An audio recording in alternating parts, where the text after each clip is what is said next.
নমস্কার, আমি প্রণব সর্দার, শিবধামের একজন একনিষ্ঠ ভক্ত। আজকের ভিডিওতে আমরা গুরুদেবের থেকে জেনে নিই স্বপ্নটা কি আর সেটা বাস্তবে কিভাবে রূপান্তরিত হয়। আচ্ছা, স্বপ্নটা কিছু ক্ষেত্রে হয় কি, কিছু মানুষের স্বপ্নের সিদ্ধি থাকে, তারা স্বপ্নের মাধ্যমে জানতে পারে, সেটাকে ক্লিয়ারভয়েন্স অ্যাবিলিটি বলে। আর কিছু কিছু মানুষ আছে কন্টিনিউয়াসলি একটা জিনিস নিয়ে চিন্তা ভাবনা করে, তো মননে সেটা দাঁড়িয়ে যায়, তখন কিন্তু সেই স্বপ্ন অটোমেটিক্যালিও আসতে পারে।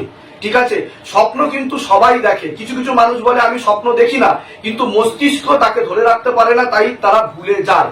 স্বপ্ন সবাই দেখে, কিন্তু যাদের পাইনিল গ্ল্যান্ড, সিট অফ সোল খুব হাইলি অ্যাক্টিভ থাকে, তাদের স্বপ্ন মনে থাকে, আর বাদ বাকিরা ভুলে যায়। তো স্বপ্ন দেখা মানে এটা নয় যে সেটা হবেই বা হতেই হবে, এটা কিন্তু আমাদের হ্যালুজিনেশন হয় একটা, এবং বিভিন্ন জন্মের একটা প্রয়োগ পড়ে, কর্মের প্রয়োগ পড়ে, তার ফলে তার প্রতিফলনকেই বলা হয় স্বপ্ন। অবচেতন মনে যা ঘটে। আচ্ছা, সমস্যা থেকে সমাধানের উপায় বা পথ কোনটা?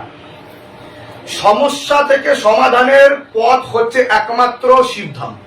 শিবধাম একমাত্র প্রতিষ্ঠান যা শুধু ভারতবর্ষ না, বাংলা না, সারা পৃথিবীর মধ্যে বিজ্ঞান মাধ্যম থেকে শুরু করে মিডিয়া মাধ্যমকে চ্যালেঞ্জ করতে পারে, যা শুধু বলে না, করে দেখায়, সামনে করে দেখায়।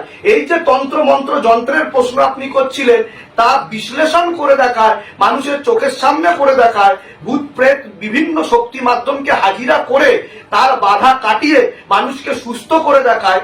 সেটাই হচ্ছে একমাত্র সমাধান, যেখানে কাউকে আসার রিকোয়েস্ট করা হয় না, এটা যার যার ব্যক্তিগত ব্যাপার। কেউ যদি আসতে না পারছে, উল্টে শিবধাম তো এটা বলে যে মন্দিরের দ্বারে দ্বারে ঘুরবেন না, আপনার ঘরই শিবধাম হয়ে উঠতে পারে। আপনার ঘরই শিবধাম হয়ে উঠতে পারে, আপনি শিবধামের ছবি প্রতিষ্ঠা করুন। আর যদি কোনোদিন আপনারা শিবধামে আসেন, গুরু পীরানন্দ মহারাজের সাথে দেখা করার জন্য আসবেন না, এই মহাদেব মহারাজের সাথে দেখা করবার জন্য আসবেন। একে প্রণাম ঢুকে যাবেন বাইরে থেকে, আপনাদের মনের সকল ইচ্ছা পূর্ণ হবে।